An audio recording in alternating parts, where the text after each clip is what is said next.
Do you want us to begin?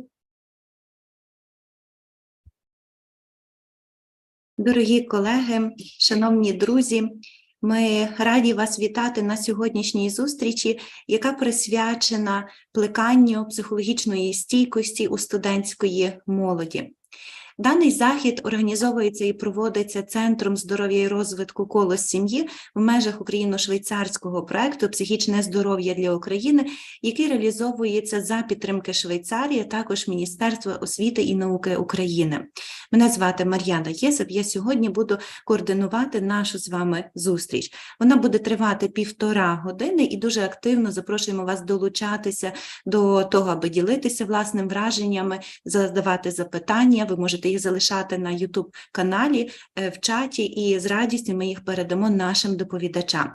А сьогоднішніми доповідачками будуть наші міжнародні експерти Дебора Бутіта, докторка медичних наук та доцентка в університеті штату Каліфорнії, Нортріч, і також її колега Шерея Мінтон, ліцензована професійна клінічна консультантка, доцентка Університету штату Каліфорнія, Нортріч. А перекладати нашу зустріч буде пані Тетяна Дитина. Гарного усім часу. You're welcome.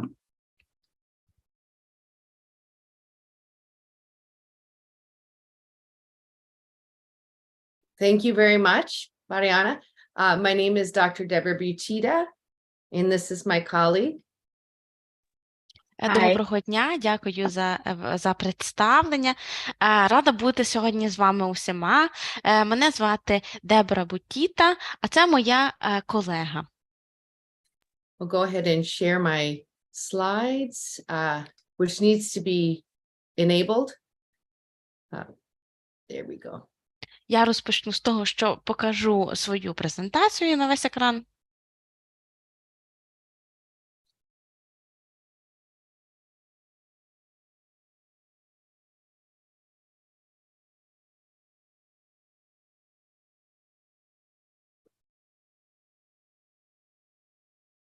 So we are needing to give me the ability to share slides.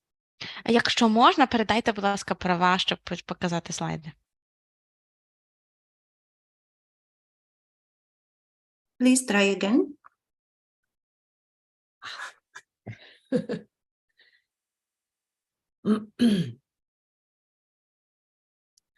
Okay. I'll start by just giving us a little overview of our topic today. We will be discussing thriving during persistent stress and focusing on skills for university students who are dealing with multiple stressors, which we will discuss.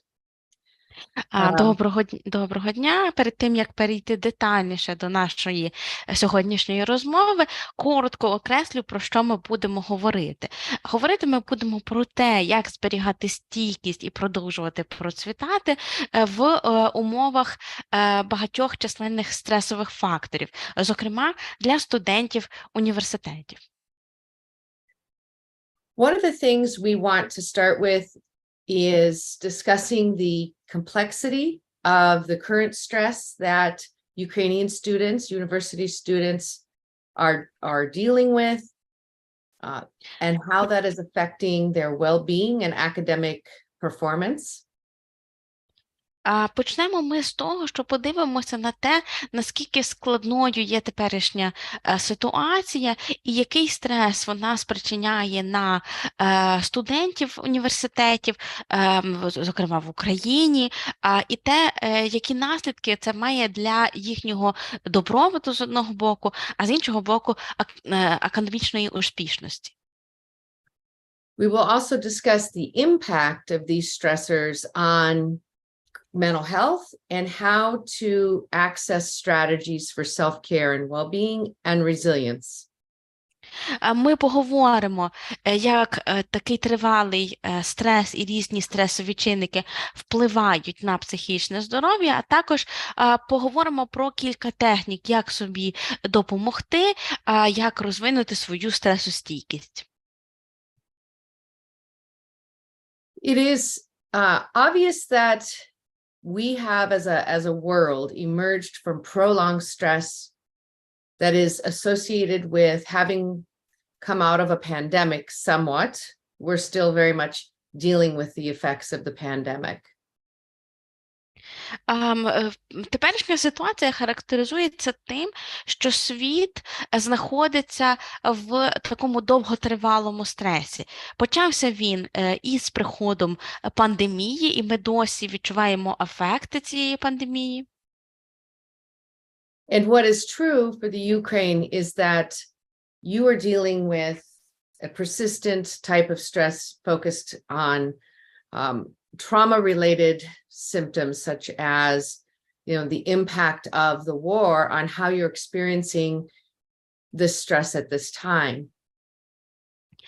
Крім того, що для України ще додалося, це є війна і ті травматичні симптоми, і те, який вплив має на це все стрес.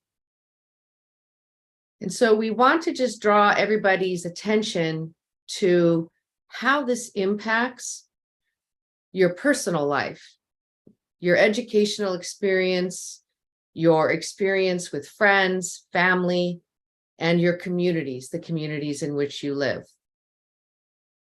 Тому ми хочемо сьогодні особливу увагу приділити тому, як це впливає на особисте життя, як це впливає на ваше навчання, на взаємовідносини з друзями, з сім'єю і взагалом з членами громади. The war in the Ukraine contributes to higher levels of stress that are definitely trauma-informed in many ways. Війна в Україні однозначно спричиняє вищий рівень стресу, який так чи інакше спричинений різними видами травми.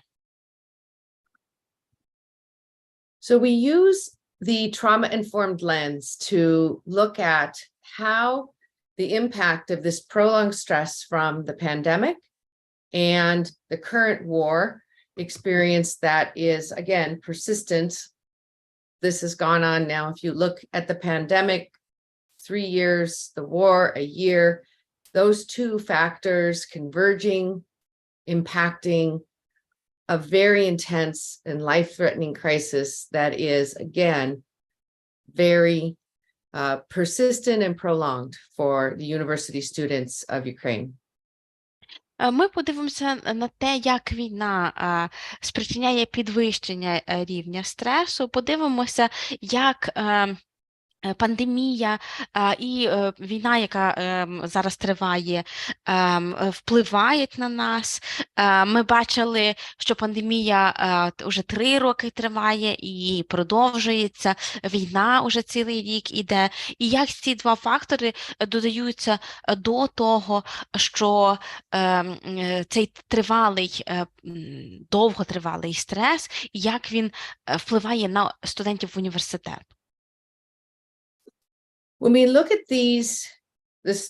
all of this through a trauma-informed lens, what we have to take note of is the events that have occurred, how students are experiencing them, the meaning that they're making of them, and then the effects that this is having on your mental and physical health. Коли ми застосовуємо оці травмочутливі окуляри, то ми переважно дивимося на 3 речі. Перше – це події, що саме відбувається. Друге – те, як студенти переживають цей стрес і якого значення вони йому надають. І останнє – це ті наслідки, які він має. What people don't often realize is that these effects can go on for many years. And what we want to offer today is an increased awareness of those effects and how to interrupt a potential pattern of persistent, long-lasting impact of the trauma. Люди не часто розуміють, що ефект від такого стресу може тривати роками. І тому ми хочемо звернути увагу сьогодні на два фактори: на те, який саме ефект і вплив це має, і третє, як перервати оцей довготривалий повторювальний цикл. And so, excuse me. Hi, I'm Dr. Shira Minton, Deborah's colleague. Мене звати доктор Шайра Мінтон, я колега Дебори. And so, as we consider what Deborah was just sharing related to that prolonged stress and prolonged uncertainty, it gives us a window into understanding the thought processes and physical reactions that students may experience. Ось це все, про що зараз нам окреслила Дебора, тобто оцей тривалий стрес і оця тривала непевність, яку ми всі переживаємо, дає нам можливість подивитися таке собі вікно на те, щоб заглянути, які саме мисленнєві процеси там відбуваються і які фізіологічні реакції. So there are some common experiences that folks display as a result of experiencing a major life crisis. Є певні такі загальні речі, які переживає більшість людей, коли вони переживають якийсь кризовий досвід. It can be something as easy or simple as disbelief. So even if it was expected or if it's unexpected, there is a tendency to not believe what is happening is actually happening. Це може бути щось таке легке або просте, як зневіра, незалежно від того, чи сподівалися ми на те, що щось сталося, чи це абсолютно несподівано. Коли воно трапляється, виникає невіра. Ми не віримо, що це можливо. Individuals can experience psychological numbness as a result of that prolonged and persistent stress and that prolonged and persistent uncertainty about the future. Також люди можуть переживати певне таке заціпеніння, яке є результатом довготривалого стресу і оцього довготривалого стану непевності щодо майбутнього. There's also research to indicate that rumination, constantly thinking about what is happening, is a common result of experiencing a major life crisis. Також дослідження показують, що румінації і нав'язливі думки, постійне обмірковування того, що відбувається, це є одним із результатом ось таких життєвих криз. There's also research to support that imagery, so constantly seeing in the mind images that are disturbing if one has been exposed to those images. However, it is noted in the research literature that this is less common, except for when something is very graphic that has been witnessed. Також в уяві, часто дослідження кажуть, що в уяві можуть виникати такі нав'язливі образи, які постійно нас не відпускають. Це явище доволі нечасте, за винятком тих ситуацій, коли людина була свідком чогось дуже вже такого страшного.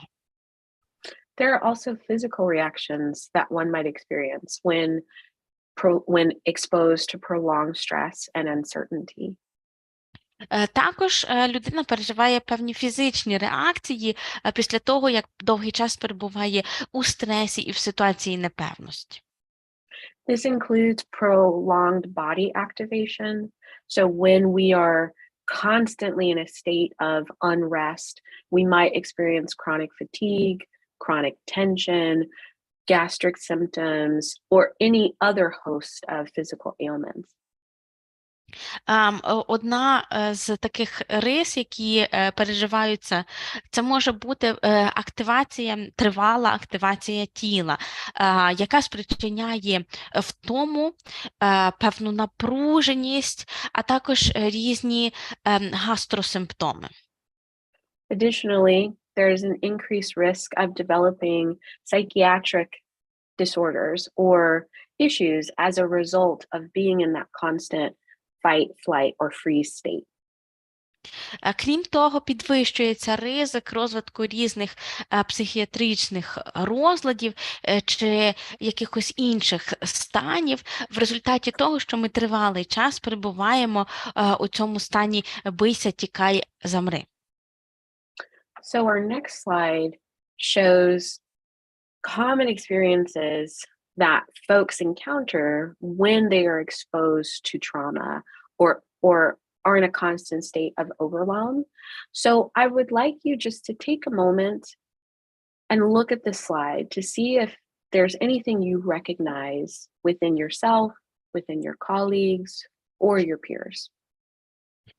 На наступному слайді у нас є поширені такі переживання, які виникають переважно у людей в результаті травми.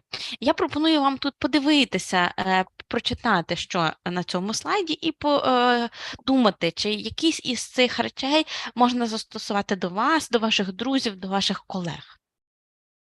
And what the research literature is telling us is that these experiences are natural in response to a major life crisis or in response to experiencing persistent stress or persistent overwhelm.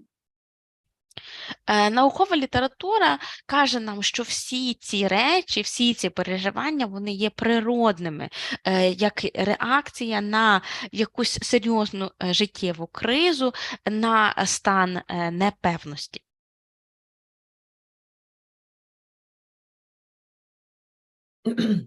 One of the reasons we like to show the sort of circle, the slide we just showed with all of the different reactions, is because people are often surprised by the types of reactions that can show up.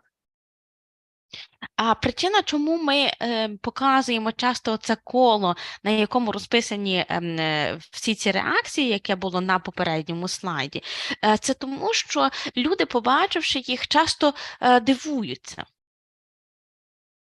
We talked about the 3 E's of trauma: the event, the experience, and then the effect. Ми вже говорили, що травма має 3 складові: сама подія, досвід наш і вплив або ефект. And one of the things that I think is very unique about this time for many of you is that there is so much that is out of your control. І унікальність того, що всі ви зараз переживаєте, в тому, що існує дуже багато речей, які є поза вашим контролем. And so when we look at intervening to create a new effect, a different response to what is going on around you, we really had to think about what is within your control, given the persistent stressors, the persistent crisis that the Ukraine is experiencing.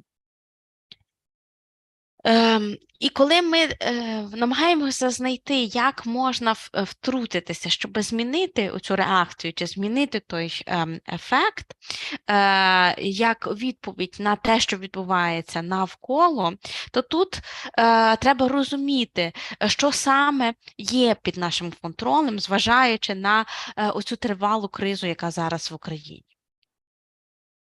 And so the point that we feel is important to intervene is this point here, which is to know the warning signs for yourself when you may be having an impact or an effect that is leaning in the direction of dysregulation, heightened fight, flight, or freeze, and doing some of the things we're going to recommend to try and shift your mindset and your body's response. Тому, якщо ми хочемо втрутитися, то важливо це робити ось тут, саме в оцій точці, де написано «розпізнавайте свої тривожні сигнали чи то знаки». Той момент, коли ми знаходимося на межі переходу до певної дисрегуляції, чи впадання в бийся, тікай, біжи. І як саме це можна в цій точці змінити? So what it involves is taking stock and intervening on ourselves. What I mean by taking stock is paying attention to symptoms that you might be having, reactions you might be having, and making a choice to do something different in that moment. Для того, щоб втрутитися так якби у свій власний стан, важливо в цей момент зупинитися і проаналізувати себе, подивитися на себе, звернути увагу, які симптоми я зараз виявляю, які реакції я переживаю, і що я можу тут зробити по-іншому. A lot of the research on how people thrive and sustain some level of growth and resilience involves what they can do within their own mind and body to weather persistent stress. Багато досліджень, які досліджують те, як ми можемо продовжувати зростати, підтримувати себе і процвітати, говорять нам про те, що саме ми можемо зробити у своєму тілі чи в своєму розумі для того, щоб прожити цей стрес тривалий. Again, recognizing events will occur, they'll continue to occur. We will have experiences that are sometimes normal reactions. We may have an effect that is not desired or that is troubling for us. But what can we do to intervene and create a different outcome that is going to be more aligned with a sense of well-being and resilience? Нам потрібно розуміти, що події траплялися і будуть траплятися, ми не можемо нічого з цим зробити. Досвід будуть різні реакції, ці реакції будуть нормальні. Так само ефект від цього може бути небажаний або може нас лякати чи турбуватися. Питання в тому, як ми можемо втрутитися, що зробити, щоб отримати інший результат, який би мав краще впливав на наш добробут. So we are going to start with the first point of intervention, which is to pay attention to our mindset. Почнемо з першого пункту нашого втручання, а саме звернути увагу, який наш настрій зараз. The first thing is to acknowledge the gravity of the situation and acknowledge, which I know might seem obvious, but many times we can go into autopilot and denial, and our reactions are happening and we're not even aware. Перший крок, що треба зробити, це визнати серйозність ситуації. І визнати тут доволі таке слабке слово, бо начебто все очевидно. Але дуже часто в таких ситуаціях ми діємо на автопілоті, ми вдаємося до заперечення, і ми не помічаємо, які реакції це в нас викликає. We want to view reactions that we're having in a bigger context and understand that we sometimes are doing the best we can. Варто подивитися на свої реакції у ширшому контексті і дати собі зрозуміти, що ми за даних обставин робимо все, що можемо. It might be that one of the things you acknowledge is what you have used in the past to deal with stressful or difficult situations are no longer working at this time. And it's important to explore new strategies for addressing, again, the persistent level and the high level of stress that you are dealing with. Ще одна річ, яку варто визнати і задуматися над нею, це те, що ті речі, які ви робили в минулому для того, щоб справлятися з якимись стресовими ситуаціями, зараз не працюють. Особливо, коли рівень стресу набагато вищий і цей стрес є довготривалим. One of the things we had to consider in organizing strategies for you and pulling literature was to recognize the context that and acknowledge the context that you are all dealing with. And so our strategies are really going to seem quite simple, but they have had profound effects on many individuals dealing with high levels of persistent stress and trauma. They're used and researched in contexts like those who are living in war-torn environments, those who are dealing with persistent stress related to health, or family crisis or loss.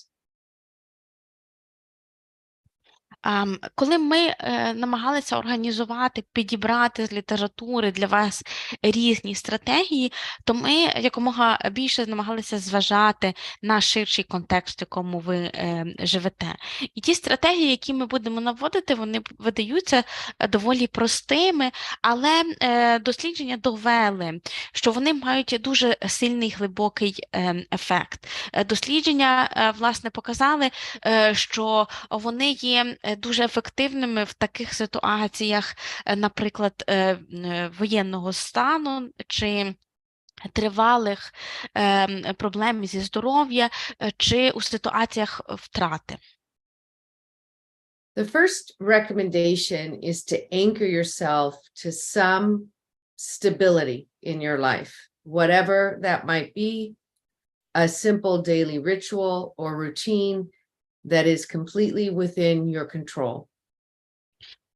І перша рекомендація, вона говорить нам таке, що треба спробувати заякоритися, так би мовити, на чомусь стабільному, те, що перебуває під вашим контролем. Це може бути якась регулярна повторювальна дія чи рутина, яку ви робите кожного дня. It could be a simple thing like having a cup of tea, a cup of coffee, talking with a friend, settling in and reading at night. That is a ritual that you consistently do on a daily basis. Це може бути щось дуже-дуже просте. Наприклад, випити чаю чи кави, поговорити із другом, кожного вечора перед сном почитати книжку. Щось дуже-дуже просте. І що ви можете зробити? Also, having a present-oriented mindset in times of distress has been thought to be very effective in not allowing us to do too much worrying about the future and too much regret or thought about the past that we may not in this present moment have control over. Інша порада – це намагатися зосереджуватися на теперішньому часі. Це допоможе нам пережити оцей стрес. Намагатися не занадто хвилюватися про майбутнє чи не шкодувати і постійно обдумувати минуле, бо над цим ми не маємо контролю. Appreciate your ongoing commitment to your education. Having a supportive stance around your own accomplishments is critically important. І також дуже важливо підтримувати і хвалити себе за свою наполегливість і за те, що ви продовжуєте далі навчатися. Також намагайтеся підтримувати себе і хвалити себе за свої досягнення. And last is to support your classmates and create a community of caring. One of the things that research is showing is that small communities of support are critical to the well-being and resilience during turbulent times. І також після того, як ви підтримали себе, варто надавати цю підтримку і своїм однокурсникам, своїм друзям. Ось такі невеличкі спільноти взаємопідтримки, як каже нам література, є надзвичайно критично важливими в такий складний і турбулентний час. One of the areas that we've done some work in is looking at what are called growth mindsets and self-efficacy, which is to focus on ways that we can continue to grow even during times of stress. Один з таких механізмів чи то підходів, які ми тут застосовуємо, це є налаштованість на зростання, на розвиток і самоефективність. Іншими словами, шукати способів і дивитися, як ми можемо далі розвиватися і рости навіть у час стресу. What that means is to examine ways that you are working toward long-term goals and how you are persevering to meet those goals. Іншими словами, це подивитися, які ви маєте способи, можливості досягати і працювати заради якихось довготермінових цілей. І що саме ви робите для їх досягнення? Sometimes that means looking at a higher level of focus regarding your area of study. What is the bigger purpose? Why are you doing this? Staying focused on the larger goal and intention behind your education. Іншими словами, наприклад, можна подивитися на своє навчання у ширшому контексті і запитати себе, яка ж кінцева, яка ж більша мета, заради чого я вчуся, і постійно тримати її в полі зору. In psychology, we call that grit. And what that basically means is just continuing to stand up, work on our goals, chip away little by little at those things we want to accomplish. В психології ми називаємо це словом завзяттям, тобто не відступати, продовжувати йти до своєї мети, камінчик за камінчиком, лупаючи собі дорогу до того, куди ви йдете. There is a link below for you to take an assessment to look at what is your level of grit. This is something you might want to explore on your own. Отут нижче є посилання, за яким можна пройти тест і оцінити свій рівень завзяття, наскільки ви налаштовані рости. I've already mentioned the importance of community, but again, there is also research on the importance of having a sense of belonging to your class, to your institution, to your professional, your desired professional goals. Я вже згадувала, наскільки важливо мати навколо себе якусь компанію чи спільноту, але також велике значення відіграє приналежність до своєї університетської групи, до якоїсь програми, до професії, до групи людей, які мають перед собою однакову ціль.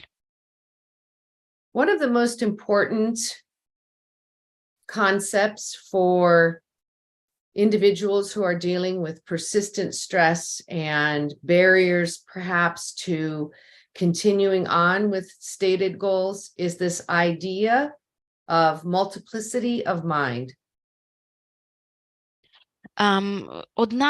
Один з таких дуже важливих концептів, якщо ми говоримо про переживання тривалого стресу чи бар'єри на шляху до досягнення цілей, це те, що ми називаємо багатогранність розуму. That means having psychological flexibility. Це означає психологічна гнучкість.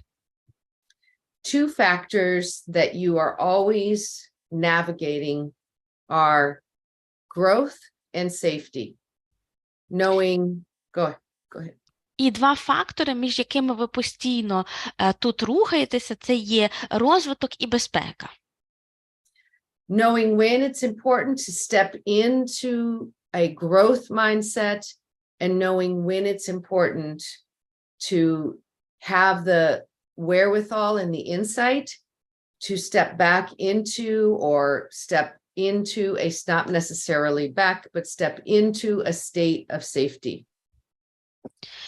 Іншими словами, з одного боку знати, коли саме треба налягати і більше працювати заради зростання, а з іншого боку знати, коли свого роду відступити, можливо, не відступити назад, а відступити всередину оцього почуття безпеки. In other words, we don't want to be focused exclusively on growth to the exclusion of being aware of when we might need to ask for help and stay safe with regard to our own physical and mental well-being.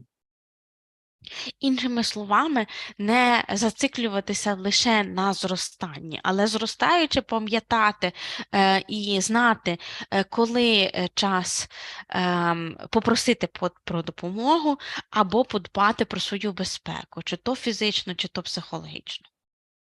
That goes back to that previous slide on knowing when to intervene with ourselves. Increasing our awareness about our own mental health, our own physical health that could be impacted by the persistent stress.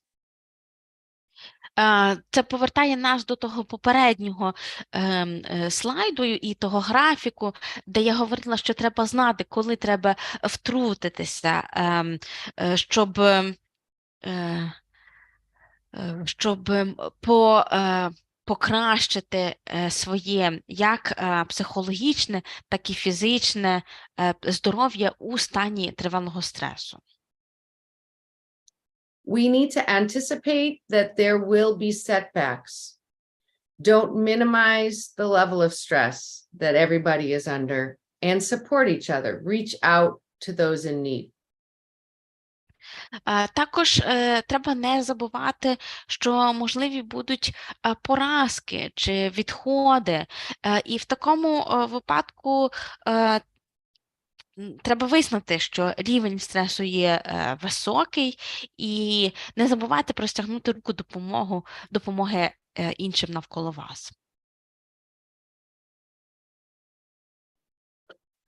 And now we will transition into a focus on post-traumatic growth, which is defined as a positive psychological change that one experiences as a result of a major life crisis or challenging life circumstance. А зараз я би хотіла більше поговорити про посттравматичне зростання, яке ми визначаємо як позитивна психологічна зміна, яка відбувається з людиною як наслідок її боротьби з якоюсь великою кризою чи складними життєвими обставинами. It's really important for us to understand and take note of the fact that any growth that is experienced is not a direct result of the trauma. Тут важливо знати і розуміти, що будь-яке зростання, яке ми переживаємо, не є прямим наслідком травми. And instead, that growth really comes from the struggles that one has engaged connected to the experience of that trauma. Радше оце зростання – це є результат тої боротьби, тих зусиль, які ми докладаємо, переживаючи цю травму.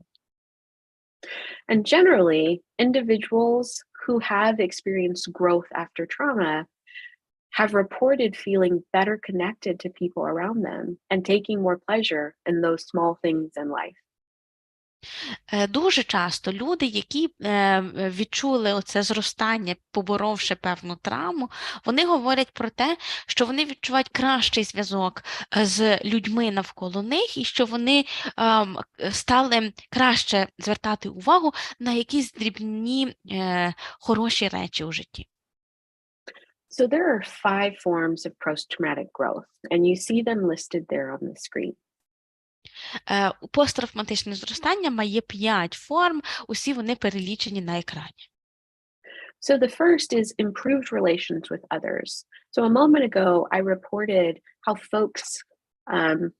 I stated how folks reported feeling better connected to individuals in life. There is a deeper appreciation that occurs, an appreciation for friends, for family. There's an increased closeness and often a deeper meaning in relationships. І один з таких проявів – це є покращення відносин з іншими людьми.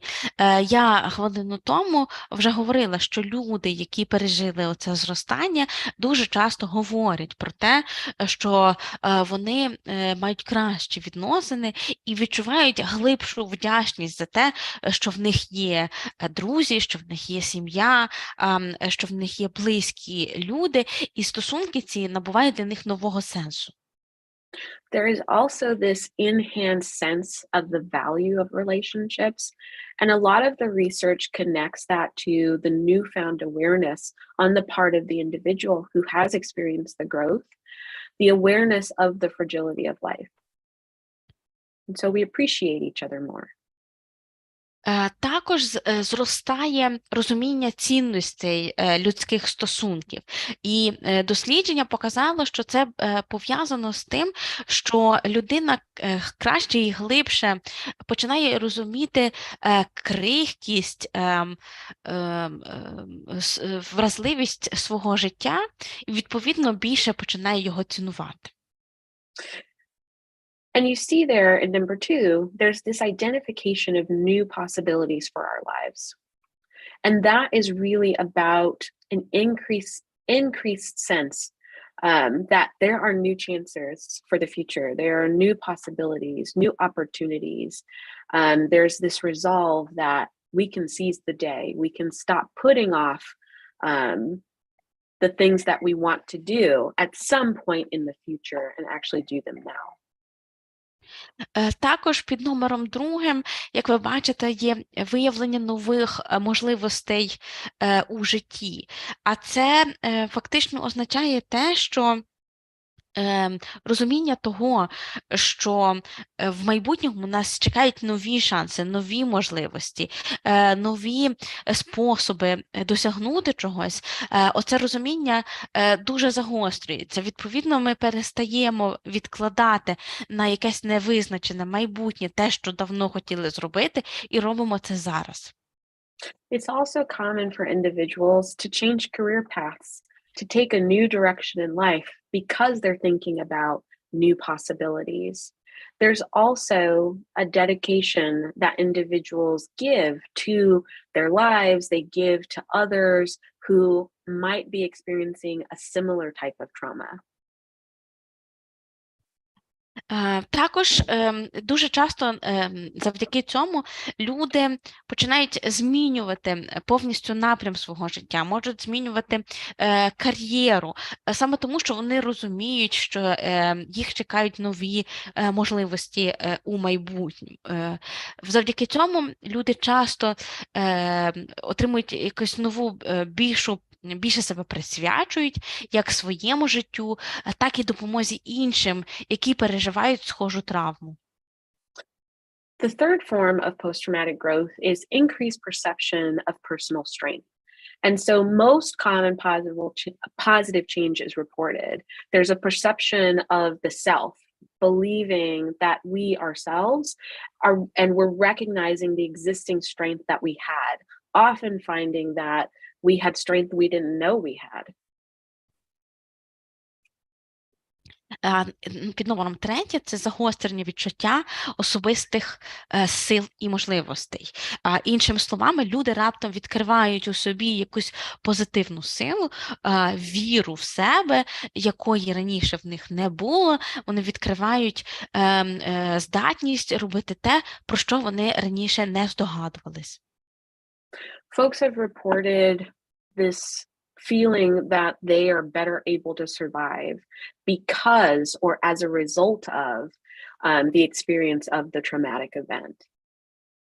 Дуже часто люди говорять, що тепер у них є більше можливостей, більше здатності вижити саме через те, що вони пережили оцей посттравматичний досвід. There's also spiritual growth that occurs. That's one of the forms of post-traumatic growth. And there's this renewed sense or strengthened sense, if you will, of a religious belief. And that can be, I apologize, go ahead. Також люди говорять, що ще одною формою такого зростання може бути духовне зростання, і дуже багато хто повідомляє, що в них є оце підсилене відчуття віри, наприклад.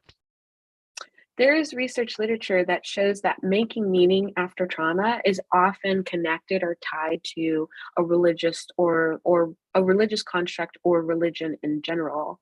There is this sense that a higher power has helped one through the traumatic experience, or the trauma was in and of itself a part of a bigger plan, a larger plan for them that has been designed. Дуже часто люди повідомляють, що вони віднайшли оцей новий сенс життя після травми. І часто цей сенс є пов'язаний з якоюсь певною вірою чи релігією. Люди кажуть, що це якась вища сила допомогла їм цю травму пережити, або що ця травма була частиною великого плану, який був для них спланований. And lastly, there is this enhanced appreciation of life, right? There's this change in our perception about the general value of life, the sense that we have been given a second chance of some sort. There's often a significant change in our priorities in life. І крім того, з'являється підвищене цінування свого власного життя. Люди раптом розуміють, наскільки це життя є важливе, вони бачать, що їм було надано другий шанс у житті. You might see individuals deciding to spend more time with family or making those connections that were discussed in the first form of post-traumatic stress disorder, appreciating those relationships and having that connection and letting go of some of the things that prior to the trauma may have actually been big for us, but after the trauma, we view them as small. Люди починають проводити більше часу з сім'єю, з близькими людьми. Це повертає нас до цієї першої форми нашого зростання. І дуже часто люди починають відпускати від себе, забувати про речі, які до травми здавалися дуже важливими, а після травми вже стають незначними. Next, I want to discuss the 5 steps to determining post-traumatic growth. Далі я б хотіла поговорити про 5 кроків для визначення посттравматичного зростання. The first is to understand one's standing after the trauma, while also recalling where you were prior to the trauma. Перше, це треба зрозуміти, де саме ви знаходитеся після травми, і порівняти це з тим, де ви були до неї. And standing, you can think of in terms of mindsets, in terms of behaviors, in terms of how you have been living life. Коли я кажу, де ви знаходитеся, то це може бути якийсь ваш світогляд, чи ваші думки, чи ваша поведінка, або будь-що, що ви розумієте під тим, як я живу своє життя. And next, you have to compare those standings, right? Compare those behaviors and mindsets. This is what allows you to understand or assess, as listed there on the slide, the degree of change that you have experienced. Після того вам треба порівняти ці два стани, що було до і що стало після травми. Це допоможе вам оцінити той ступінь, до якого ви змінилися. And lastly, it's important to evaluate the degree to which the traumatic event was the catalyst for the change. Remember, it's not that the trauma is causing the change. The trauma is the catalyst. That's kind of what ignites the spark for change and for growth. Далі вам треба оцінити, до якого ступеня ця пережита травма стала каталізатором змін у вашому житті. І пам'ятайте те, що я казала раніше, травма не спричиняє безпосередньо змін. Вона радше виступає каталізатором, таким собі іскрою, яка запалює оцю зміну. So we've just discussed post-traumatic growth, and earlier Dr. Butita started the discussion around resilience. And so it's important to remember that resilience and post-traumatic growth are two different things. They are different from one another and oftentimes are mistakenly used interchangeably. Ми щойно з вами поговорили про посттравматичне зростання, а трошечки раніше доктор Бутіта вже згадувала про резилієнтність або стресостійкість. Дуже часто ці два поняття змішуються, і люди вважають, що це одне і те саме, але треба пам'ятати, що ні, це різні речі. Resilience is really focused on our ability to move forward in spite of or despite a hardship in life or some form of adversity or trauma that we have experienced. Резильєнтність або стресостійкість – це наша здатність продовжувати далі своє життя, продовжувати рухатися вперед, не зважаючи на ті труднощі, які виникають на нашому шляху, труднощі або навіть травми. It's about our ability, right? It's our ability to continue living a purposeful life after we've experienced some form of hardship or some major life crisis that one would consider a trauma or a traumatic event. Це наша здатність продовжувати досягати тої мети, яку ми маємо у житті, після того, як ми проживаємо якусь певну життєву кризу, яка може розглядатися як травматична. One of the elements of resilience is commitment. And that's how we commit to moving forward, again, in spite of or despite the crisis or the trauma that we are living with right now. Один із складників цієї стресостійкості – це є брати на себе відповідальність. Тобто ми зобов'язуємося жити далі, рухатися далі, не зважаючи на ті труднощі чи на травму. The other element is control. So thinking back to what was discussed previously in our talk today about lack of control, resilience is what allows us to identify situations that are within our control at the moment.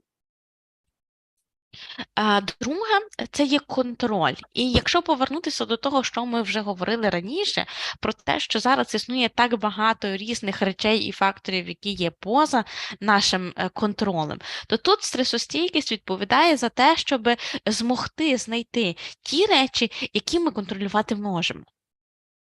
These situations that we identify as being within our control are really what we can leverage to help us move forward.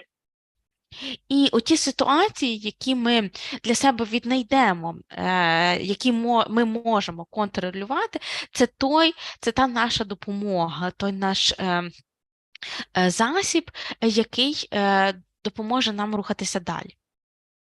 And so this locus of control, this element of control can really be something small, something like continuing to attend to our daily routine, as was discussed previously, as best we can, which might involve getting a coffee or calling a friend or connecting with an animal. It could be anything as small as that. That is something that we would normally do when not experiencing trauma or prolonged stress, but that we continue to do to ensure that psychological resilience remains present for us. І оцей локус контролю, оцей елемент контролю, це може бути щось дуже дрібне і незначне, якась рутина, як ми вже казали, випити кави, зателефонувати другові, вигуляти, наприклад, домашню тварину.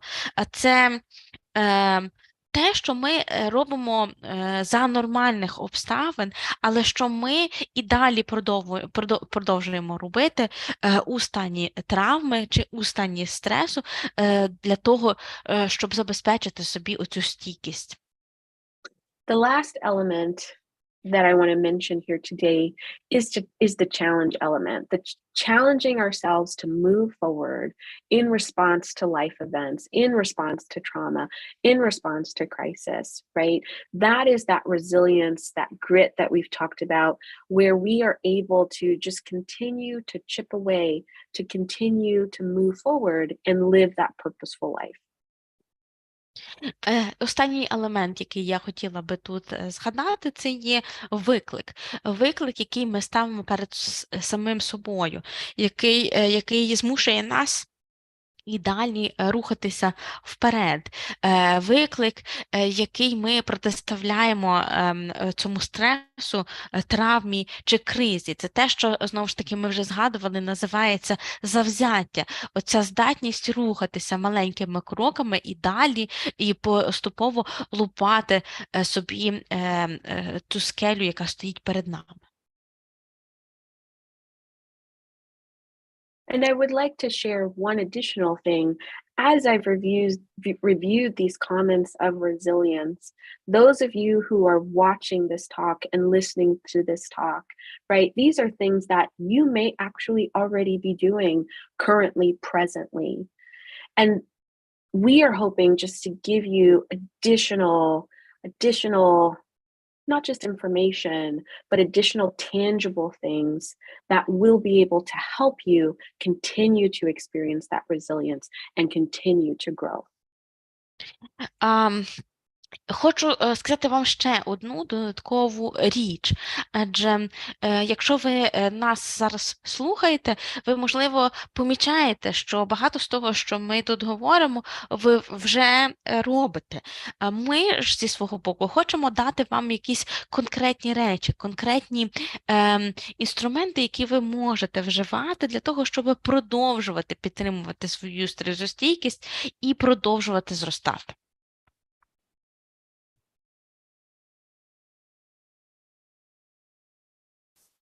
Thank you, Shira. The next thing we want to talk about is something we want to refer to as cultivating well-being. We've talked a lot about state of mind. Дякуємо, Шайрі. А тепер поговоримо про те, як досягти цього стану благополуччя. І він дуже пов'язаний з тим, що ми раніше називали наш стан нашого розуму чи настрій. So often people feel their thoughts and their mindsets are something they don't have control over. Бо дуже часто люди вважають, що думки і їхнє налаштування, настрій ніяк не можна контролювати.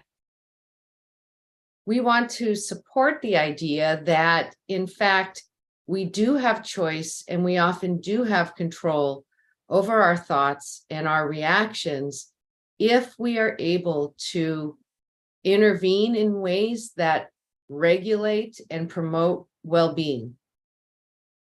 Ми ж хочемо висловити і довести тут думку про те, що ми таки маємо вибір, і ми маємо вплив і контроль над нашими думками і реакціями, якщо хочемо втрутитися і покращити свій добробут і благополуччя. Positive psychologists have looked at several factors globally that they've researched that contribute to well-being and contentment in life. Позитивна психологія виявила кілька факторів, які доводять, що вони дійсно впливають на задоволеність життям і на благополуччя.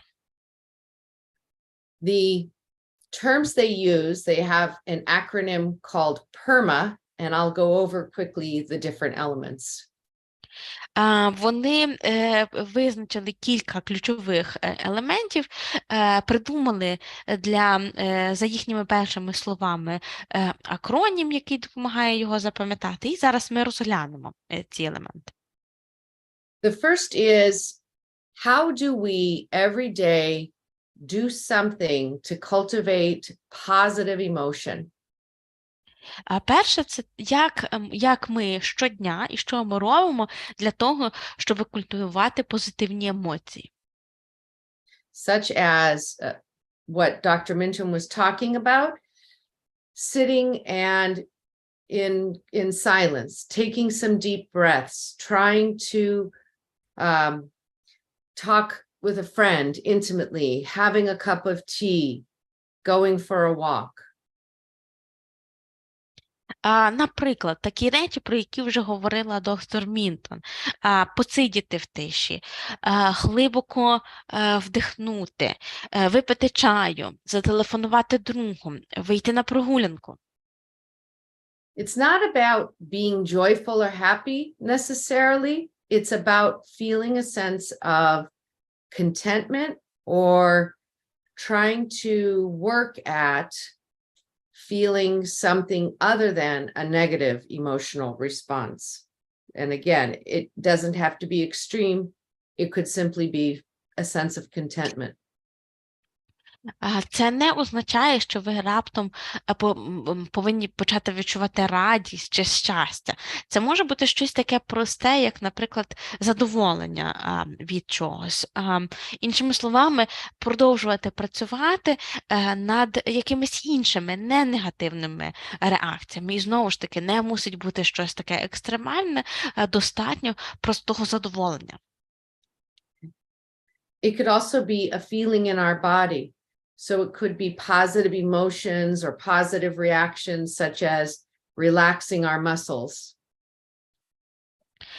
Це може бути якесь відчуття в тілі, тобто якесь позитивне відчуття чи позитивна емоція. Наприклад, відчуття, що м'язи розслабляються.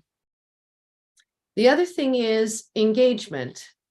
Every day, are you participating in something where you feel engaged? Engaged could be what you're studying in school. Engaged could be a hobby that you enjoy, drawing, journaling, reading.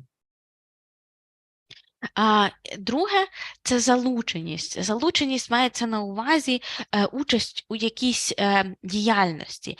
Це може бути зосередженість на навчанні у вашому університеті, це може бути якесь хобі, яке вас захоплює, таке як малювання, чи читання, чи ще щось. Are you having good relationships in your life? Are you paying attention to the quality of your relationships? Чи є у вашому житті хороші стосунки? Чи докладаєте ви зусиль до того, щоб покращувати якість цих стосунків?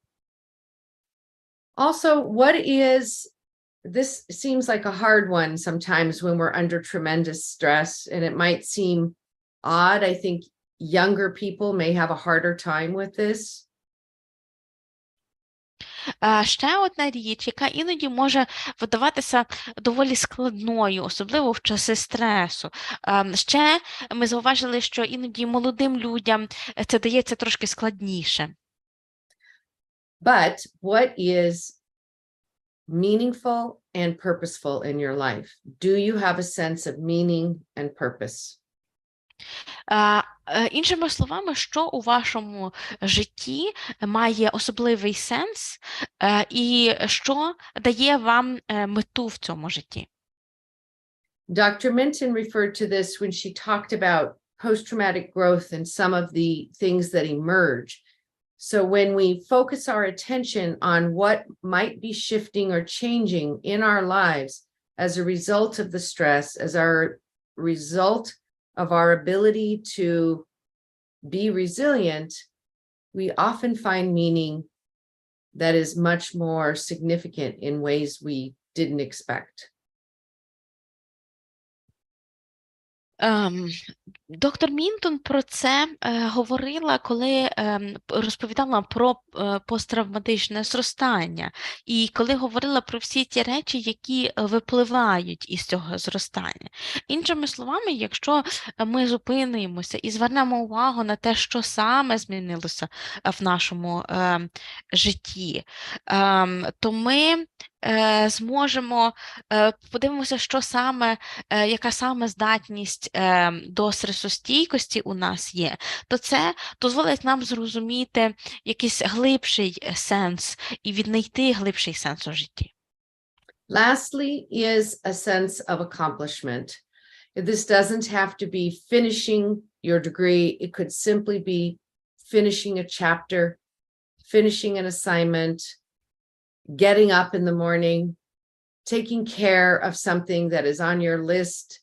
But when we chip away at things that we want to work at, we have a sense of accomplishment. This contributes to feeling better in life. Ну і ще це відчуття досягнення чогось. Знову ж таки, не мусить бути щось грандіозне, як, от, наприклад, отримання диплома, але завершеність, наприклад, якогось домашнього завдання завершення, чи просто досягнення те, що ви встали вранці, чи викреслили якийсь пункт зі свого переліку справ. Оце невеличке досягнення уже спричинить те, що ми почуватимемося краще.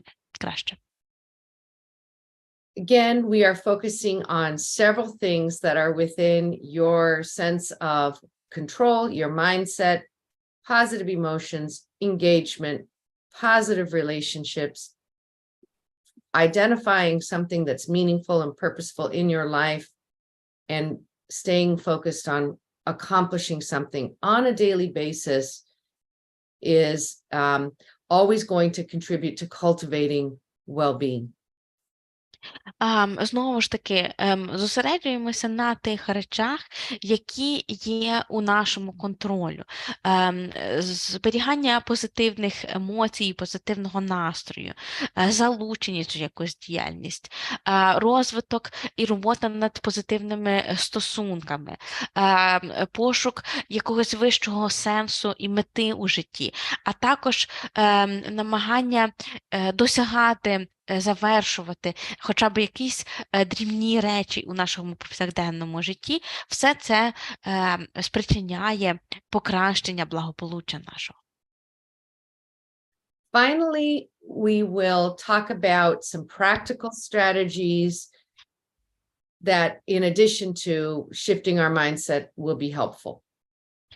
Ну, і крім того, на додачу до зміни своїх думок, про які ми щойно говорили, поговоримо про практичніші поради і стратегії. When we look at the basics, we have to be mindful that things like sleep, nutrition, and some form of exercise is essential to our bodies feeling regulated. Якщо подивитися на основи регуляції нашого тіла, то важливо, щоб зберігалися 3 речі: сон, харчування і якийсь вид фізичної активності. I realize I should identify what I mean when I say regulated. That means regulating or stabilizing our nervous system. І коли я говорю регуляція, то я тут маю на увазі якийсь вплив на стабілізацію нашої нервової системи. Dr. Minton referred to the fight, flight, or freeze and trauma responses. That's when our body's in a heightened state. We want to keep it regulated to the best of our ability when we can. Доктор Мінтон згадувала, що під час стресу ми впадаємо у стан біжи, бийся, тікай. Це такий підвищений стан нашого тіла. Наша мета – допомогти собі врегулювати його, повернути назад. Things like visualizing a place that brings us some sense of peace, using imagery. So again, this is our mind's eye. Намагання візуалізувати якесь місце, яке дає нам безпеку і спокій за допомогою різних образів, за допомогою використання нашого внутрішнього ока. Mindfulness meditation, which you can usually find on YouTube, guided meditation, breathing exercises. Go ahead. Це може бути медитація, mindfulness, їх легко знайти багато з керівництвом у Ютубі, різні дихальні вправи. The breathing exercise we want to recommend is what is often referred to as a relaxation response reset. Дихальна вправа, яку ми хочемо порекомендувати, це релаксація, реакція, відновлення. You inhale for 4 seconds, hold it for 7 seconds, and slowly exhale for 8 seconds. That 7-second hold is where the reset is said to occur in terms of the nervous system. Під час цієї вправи ви робите вдих тривалістю 4 секунди, після того затримуєте подих на 7 секунд і потім 8 секунд видихаєте.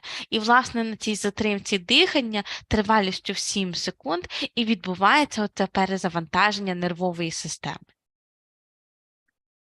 Other helpful reminders: savor moments of contentment, allow expression of your emotions, don't keep things pent up, find someone to talk to if you need to, seek help.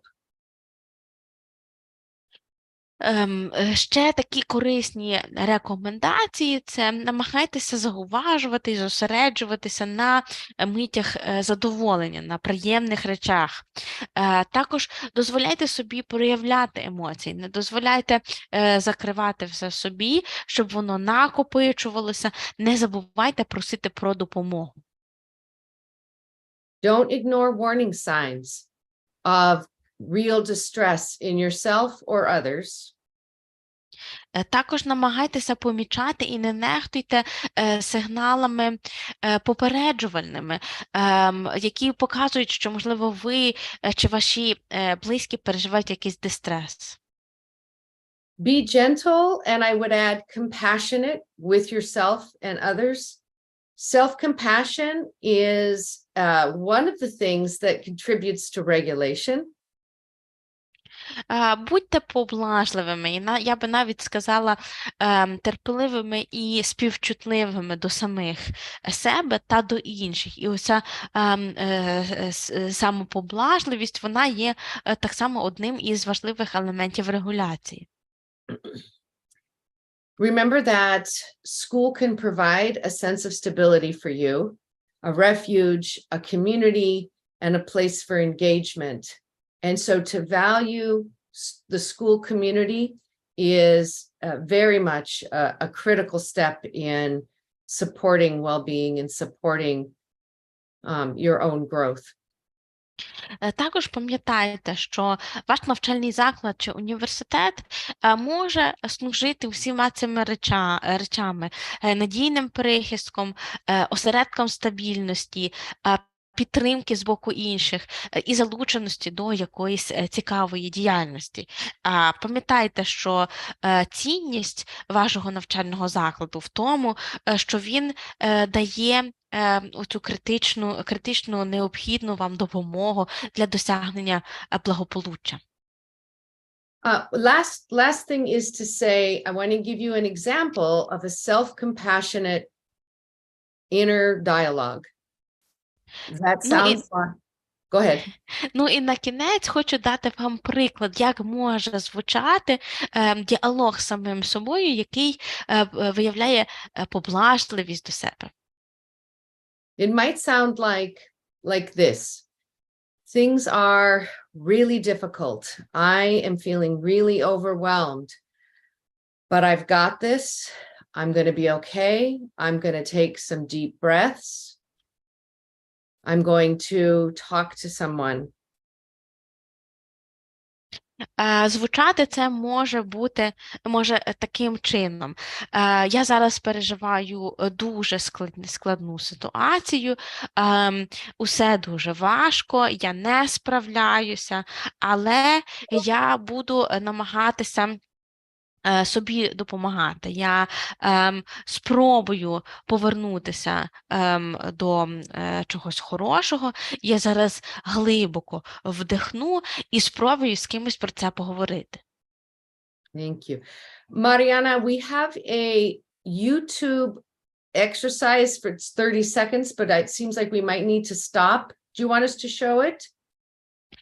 Ще у нас є на YouTube відео на 30 секунд, яке показує корисну вправу. Чи ми ще маємо час, щоб його показати? Yes, show. Okay. This is an exercise we often use with our students as we begin classes. It's just to get everybody in the pattern or in the well, I can't think, in the habit of practicing breathing.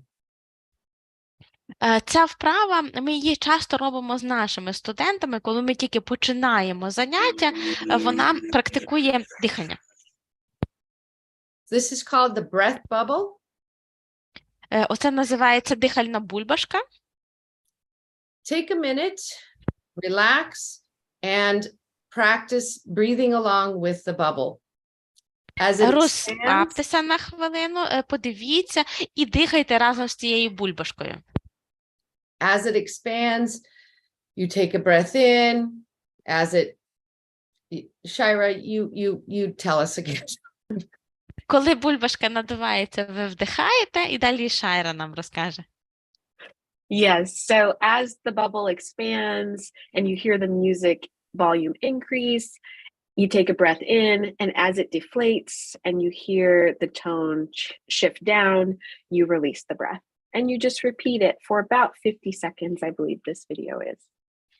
Отже, коли бульбашка надувається, музика стає голоснішою, ви вдихаєте, потім вона здувається, і музика стає тихшою, ви видихаєте.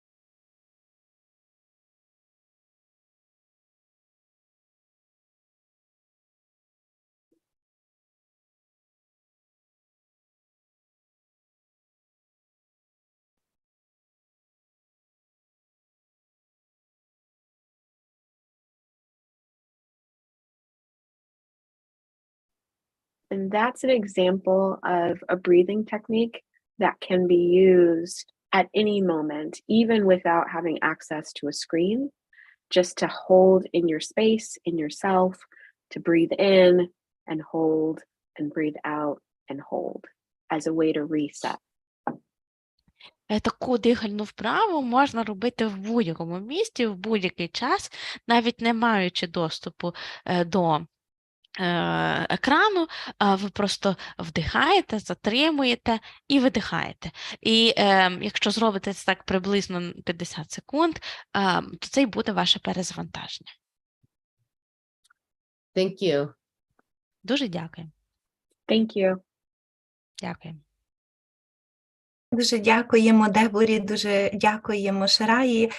Так приємно тепер бачити, що в нашому чаті на YouTube-каналі збільшується кількість наших учасників зустрічі, і дуже приємно було бачити, що учасники залишали слова подяки вам, Дебора і Ширая, за дуже практичні і цінні ідеї, рекомендації.